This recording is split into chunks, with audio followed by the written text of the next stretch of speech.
Hey, this is Mark Pattison back again with another great episode of Finding Your Summit. And this week we've got a spectacular guest on, Dara Kurtz. And Dara is the #1 bestseller of the book Crush Cancer. And she took on this awful disease just like she does everything else in life, and that is head on. And back in 2014, she found out she had this awful disease and decided to do something about it, obviously. And so she decided to go full throttle with this thing. It was awful. She basically poisoned her body like everybody has to do when they have this awful disease. And she overcame, and she's 100% cancer-free. But out of that came a clarity. And with that clarity came the crazy perfect life. So we go through that. We go through her struggle. We go through, when she overcame that, and then how she has turned this into a business for her and helping others that are going through the same thing. So as always, rate, review, go to iTunes and give us the love. It really helps us out. And with that, let's get on to Dara.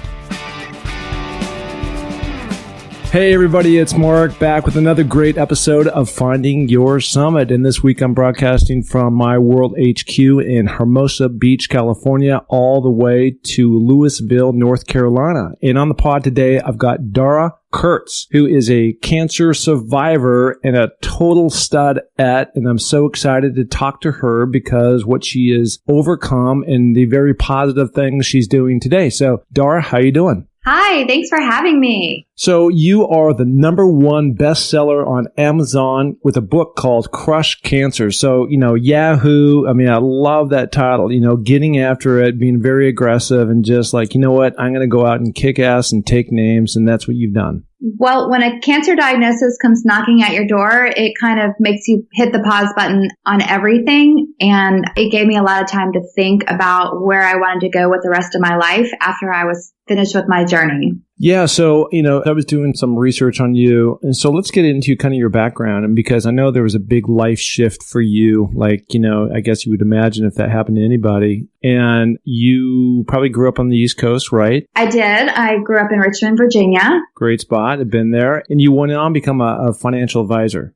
So what was that like for you? Sound like you had a fairly long career. I was working in the financial industry and I did that for over 20 years and I loved it. It was great. I had wonderful clients. It was very challenging. It was a great career that I could grow with and I did a lot of different things within that industry. But after I went through everything that I went through with the big C, I got to the end of my treatment and thought, you know what, thinking about money all the time isn't really where I want to be spending my time. And so I quit my job. That's when I started my blog, Crazy Perfect Life, with the intent to start writing, find my voice, and just try to help people. And I didn't really know what would happen. So let's backpedal a little bit. I want to break this down a little bit, okay? So you're working for a long time in the financial services arena. And then in 2014, what happened? Where is it where you sit down and the doctor calls you after you've gone? Was this like a routine visit or was there something going on or how did that all come together? So I had 2 daughters and at the time they were 11 and 14 and I was working in the financial industry and everyone in my family got a cold. And everyone seemed to be getting better, but I wasn't getting better. And so I thought I need an antibiotic. So I'm going to go to the doctor and get an antibiotic. And back in the day, I didn't take medicine. It took a lot to even get me to take an Advil. I'm not like that anymore. But I finally went to the doctor, and while there, I happened to mention this strange lump that I had. And I thought the doctor would just shake it off, give me my prescription, and I'd be out the door. But the doctor didn't do that. The doctor was really concerned, and that led to a mammogram and an ultrasound and a biopsy, and the rest of that story. Well, way back in the 70s, there was a movie that I identified with, I loved, called Brian's Song. I don't know if you saw it. Yeah. Sure. So it's the tale of really 2 guys who were football stars. They were drafted by the Chicago Bears, Brian Piccolo, Gale Sayers. And the story, as you remember, Brian Piccolo, after I think it was first season, gets cancer and then goes down this whole path and, tragic ending. But, a lot came out of it in terms of the beauty that relationship had between a black guy and a white guy. And, for me as a football player, I've thought from time to time that story really moved me in a lot of different ways. And I can't imagine going to the doctor and him not, Brian Piccolo thinking, I'm just going in for a routine checkup. And all of a sudden the doctor says, hey, we found something. And then that something turns into something big and, did not turn out, a happy ending for him. But for you, what was that moment like when you went from, hey, I'm just going in to solve this cough to something completely different? The landscape of my whole entire life changed in that 1 second when the doctor said you have cancer. And I didn't really realize exactly how much everything was going to change when I was hearing those words. But life is forever broken down into 2 different categories, BC and AC, which stands for before cancer and after cancer. And I don't think you can prepare yourself for hearing any kind of news that you're not expecting, that isn't favorable, or that will bring the outcome that you are hoping to have in any place in your life. But it was incredibly challenging and difficult, and you're in shock. Yeah, I mean, I can only imagine. And then, on the other side, and by the way, I've got 2 daughters too. So I've got a 19-year-old and 21-year-old now. And I can't imagine having to sit down and, like the first part of that, like you said, BC and AC, I think that's what you said. Yeah, you're number one, you're trying to process it for yourself. And then you have to go and talk to your loved ones and, deliver that information. That's not fun, I'm sure. So that's the hardest part for me, was telling my kids. And I obviously did not expect anything to happen, because I didn't tell anyone that I was going to get this mammogram or ultrasound. I just didn't even tell my husband. I was just so nonchalant about the whole thing. I thought, I'm going to be fine. These things happen all the time. I was in great health. I did P90X every day. I watched everything I ate. I've never had a weight issue. I've always just been really very health focused. And so I didn't expect to have any problem. But telling my daughters, that is something that I'll never forget. That was one of the hardest days of my whole entire life. At the time, my youngest was 11. And when we told her the news, she just sat there and started hyperventilating. And we could literally watch her processing the news that basically her whole entire world was like crashing down on her. And they had never been through anything like this. And that was incredibly challenging. And I had a lot of guilt because of it. Yeah, it seems like a lot of times, and I'm guilty of this too, we always jump to the worst case scenario, right? When you hear news like that. And it doesn't always have to be that way. And so, the good news for you is, you're sitting on that side of it now, right? It's solved. It's, you battled it. You went after it. Luck. There's actually a lot of luck in cancer. And I didn't know that before I went through everything. But there's a lot of luck in terms of the kind that you have, and the type of actual, just even the kind within the kind that you have. Like before I went through this, I thought breast cancer is breast cancer. But in fact, that is actually not true. There are a plethora of different kinds of breast cancers. And so there was luck even in that. And then in the research that's been done. So I had a lot going for me. But from where I sat, I was the mom in the carpool line that everyone felt sorry for.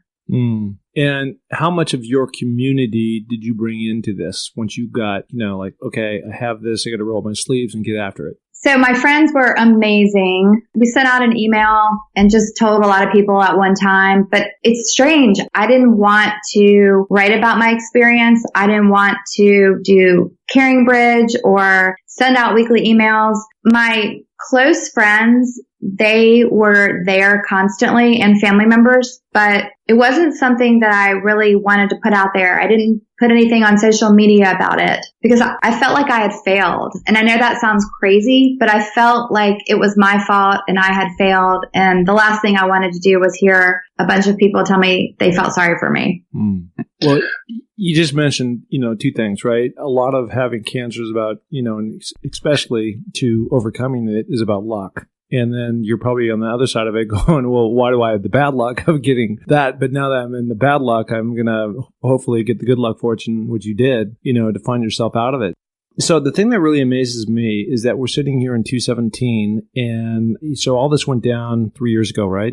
2014. Yeah, it's been actually almost 4 years since I was diagnosed. Yeah, it's still, to me, it's still very impressive that, of you going through this whole thing for a year, and I'm sure you're going in for all the treatments and all the emotion that goes along with that. And then ultimately they say you're cured. And at the time, did you take a leave of absence? I did. I was not one of those people that sailed through chemo at all. My treatment plan consisted of surgery and chemo, and then I actually did end up doing radiation, and then I did reconstruction surgery, and I wanted to be as aggressive as possible. So it was from day one, we're doing every possible thing we can do, because that was the one way that I thought I would be able to get to the other side and try to make peace with what happened. But I wasn't one of those people that sailed through chemo. I was so sick.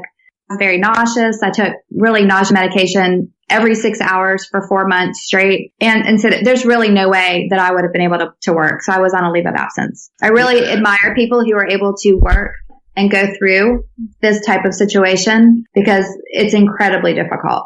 Yeah, I can't imagine. And, essentially you have to poison your body, right? Yeah. In order to zap everything and, reverse the process and get better. And, I can't imagine under any circumstances going through that. And then I'm like you too, I'm very healthy and, health oriented and exercise every day and eat the right things. And I can't imagine putting anything in my body that's not healthy. And, you're forced to do that. So you talked about, it was almost 4 years ago, but at the same time, I still think this whole next thing is pretty impressive. So even if it was 4 years ago, you came out of this on the other side and, light bulb moment for you maybe, where you really saw clarity in what you were supposed to do moving forward. And so at what point did you go back and say, I want to impart my knowledge in helping others moving forward and shut the door on your financial services career? So I finished everything, and the doctors basically said, you're done. You finished everything. Congratulations.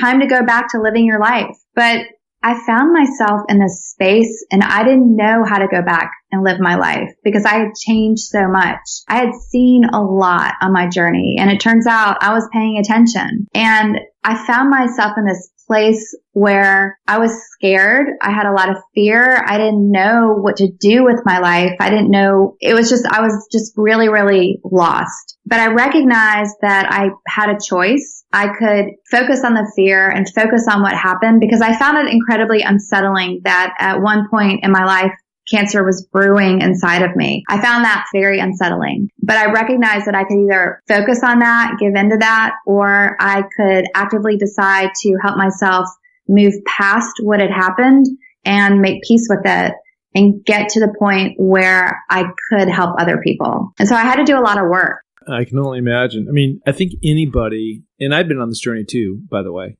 where, you're on this wheel for a long time, and then one day something happens and you're talking about what's my true purpose in life and what's really important, right? Right. And to do that, in my case, I had to do a lot of soul searching on who I am and how could I improve and where I wanted to go. And for me, the whole clarity thing for me came in the mountains, right? Mm-hmm. And in that particular space, there's no electronics and there's no, employees yelling at you or asking you questions, and your computer's not blowing up with emails, and it's just literally you're there. And so you're really forced to just, you're climbing and you're thinking the whole time, right? And you can think about whatever you want to think about. But in my case, it just really helped me laser focus on going from being stuck maybe to being unstuck. And, for me, I tried a variety of different strategies which worked and helped me get through that. And I'm sure it sounds like with you too, you just don't,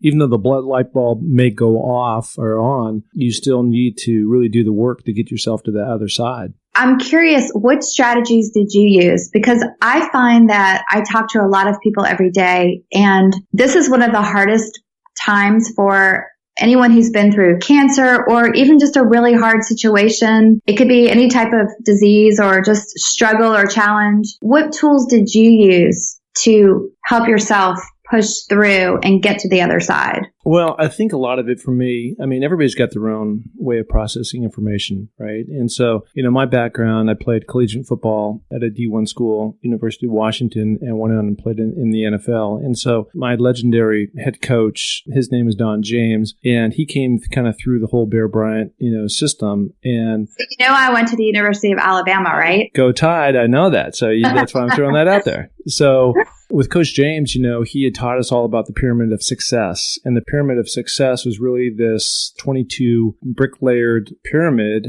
that if you followed these particular steps, it could help you get to the other side, right? The other side being, your ultimate goal. And everything is specific. So he had got that actually from John Wooden, the famous UCLA basketball coach from back in the day. And so, what I had done is I just had to reach back into other things in my life that got me to be successful, right? And I'd really condensed my pyramid from 22 down to 7. And it really follows the acronym summits, So you got to have your idea, and then you got to unleash it, and then you move it and measure it. And, you go through this certain cycle, but, it doesn't matter what you're doing or where you're trying to go, trying to find that purpose, you still need to kind of run through this same cycle. So it's a lot of those same things that I learned when I was, in my 20s. And I just had to really tap back into that of what brought me happiness and what brought me joy and what got me to the goal that I set out to achieve. And then the other part, there's a lot of little mini components in there. And then for me, again, being in the mountains really helped provide clarity in terms of there was no noise. So I could really get clear on exactly what those next steps were going to be. So anyway, there's a lot to it in there, but it really helped me get to a place I'm at today.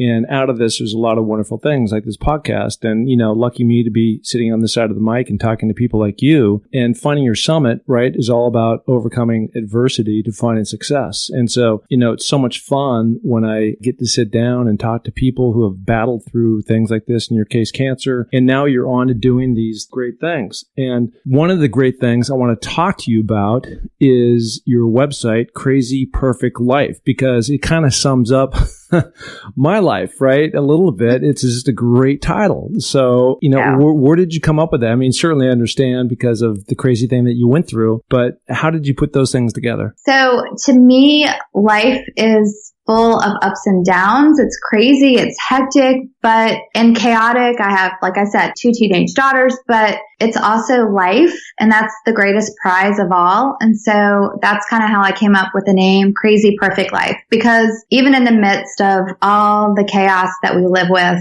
it's still life. And I never want to forget how special that is. And so it just resonated with me. Yeah. So as I was going through it, and again, I love what you're doing. I want to get into that. Your Crazy Perfect Life, it looks to me like you're providing a lot of content to people to inspire them, to give them strategies, to invite them in a community, right? And can you expand on that? Yeah. So I do a lot of writing about really just how to make the most of every single day of your life, how to find meaning every day, maybe put the phone away and stop going through your life with your eyes closed, but open them up, look and see what's around you, how to connect with the people in our lives and build the relationships that are meaningful. So I write a lot about parenting and just a plethora of different things that encompasses my Crazy Perfect Life.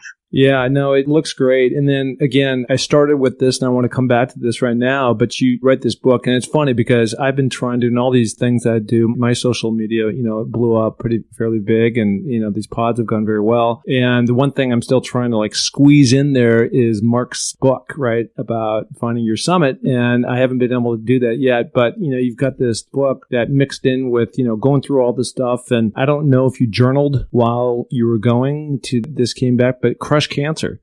Great name, right? Thank you. Personal enlightenment. I didn't do any journaling at all. In fact, when I was about to start chemo, my husband brought me a new laptop and he was so excited because he knew that I loved to write and I really had never had a lot of time to focus on it. And he said, here's a new laptop. You can take it with you to the chemo room. You can start writing. And I did not even take it out of the package. I didn't want to have anything to do with it the whole entire time, just because I was just so mentally not in a space where I wanted to write. And anything that I would have written at that time wouldn't have been very good or inspirational. But after I went through everything, I did have this story inside of me because I felt like I had kind of figured it out. And I knew that a lot of people needed some direction. And unfortunately, thousands of people are diagnosed with cancer every day. And you find yourself in a place that you didn't expect to be in, and it's really hard to navigate. You don't know what to do. And so I knew that I could help people. I knew that I could tell them what they needed to do to get through it because I had kind of figured it out myself. And so this really is the book that I needed when I was diagnosed that wasn't out there. And that's why I wrote it. That's great. And obviously, if it's selling that well, a lot of people do identify with, trying to find hope somewhere. And you've given them a glimpse on a strategy and strategies on how to do that. That's great. That is awesome. So I also saw that, are you a guest contributor with HuffPost, or where are you a regular contributor? Yeah, so I do contribute to Huffington often when I have time. And I did have a monthly column that I was doing for a regional magazine, but I'm not going to be doing that in 2018. I'm really I've spent some time trying to really intentionally figure out where I want to put my time and what makes the most sense for Crazy Perfect Life and Crush Cancer and do I love doing. And so one of the things that I love doing is speaking and meeting people and kind of having that connection and helping them get through dealing with cancer or dealing with challenges. And so that's something that I started doing a lot of and hope to do a lot more in 2018. So when you talk about speaking, is this speaking, do you go into hospitals, or where typically are people asking you to get up and tell your story? Yeah, all over. Definitely hospitals, definitely fundraising events for cancer. I've been partnering with some nonprofit organizations and working on some workshops for 2018 through nonprofit organizations, but also schools and women's organizations, because we can all benefit from hearing how to overcome adversity and focus on creating, and we have more joyful moments. And I do a lot of speaking on those topics as well. And from all this, everything that you've learned, do you also have any kind of a coaching where you're bringing people in? I do have a team that I work with, and they help me try to figure out what makes sense and where I should be putting my time. I'm not a computer person. Mm-hmm. That's not something that I know my skills and I know enough to be dangerous. But when my WordPress, which is my blog, if something happens to that, I'm not going to be the one to fix it. So you have to, you have to be smart and know who you need in your corner and then go find those people. Yeah, no, I totally get that. Something I read too about you is, I'm going back just a little bit on our earlier conversation, but you talked about, planning for your financial future. So, for most people you say, duh, but I don't think a lot of people do. And then something, strikes you unexpectedly, and then you're caught off guard, and then you're like, oh no, right? And so did you always think like that in terms of, when you have to veer? In my case, I call it through my summit thing, I call it traverse. Something hits you, you got to, make a new plan. Had you always been responsible in that way? Yeah, I always have been. I did always kind of I was the kid who was the banker in the game Monopoly. I always was really organized and I like a plan, but I recognize now that you can plan all you want, but life has other plans for you sometimes, and you have to be flexible and you have to be willing to live off the grid, if you will. And so I don't worry so much about my daily to-do list or all of the plans that I have for myself. Of course, I want to know where I'm headed, but I don't want to miss any of the joyful moments that can come when you give up the plan. And so I try really hard to allow myself that grace. Yeah, I love that. And, another benefit that's come out of all this, and it's just happened, it's part of your DNA too, is your daughters now who are a little bit older, right? They're 16 and... Yeah, they're 15 and 18. 15 and 18, yeah. You are such a great role model, right? So, I don't know if they see it that way. Well, they will someday, trust me, and I think that, you're out doing a couple of things. Number one, you're out living your purpose. Number two, you've gone through this awful thing and come out of it the other side in great shape with a great attitude, not bitter, not hostile. Just you want to help change the world and help other people. And that's very endearing. And to have somebody like that as your mother is going to benefit those kids in so many different ways and really look up to you. So that's it's been a wonderful gift for you. Thank you. I appreciate you saying that. We are a very close family. We have a lot of fun. Absolutely.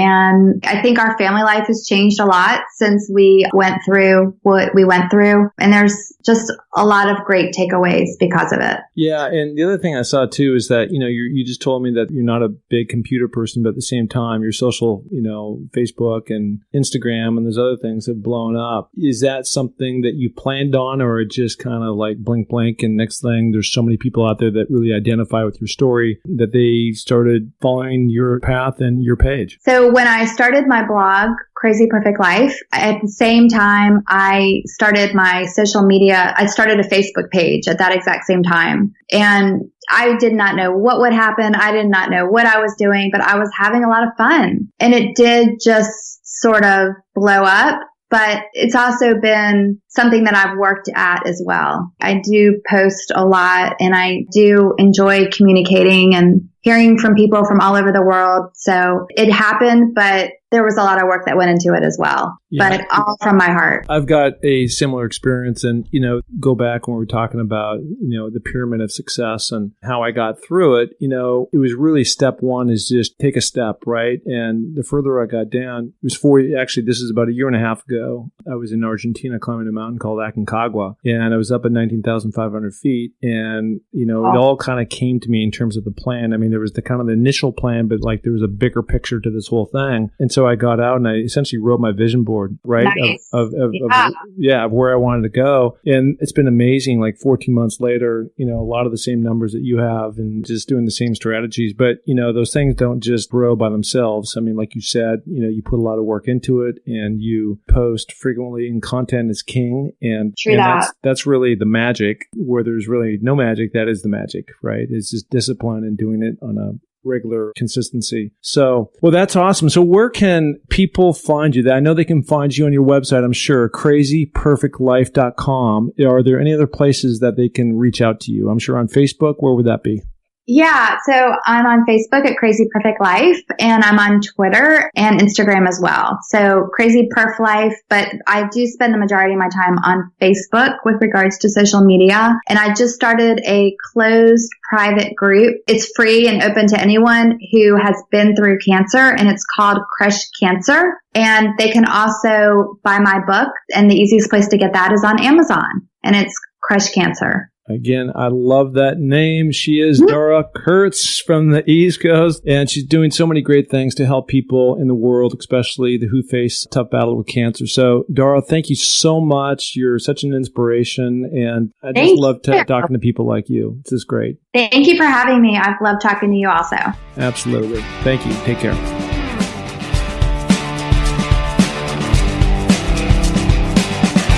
Hey, and thank you so much for listening to the Find Your Summit podcast. We are so glad to have you along for this journey.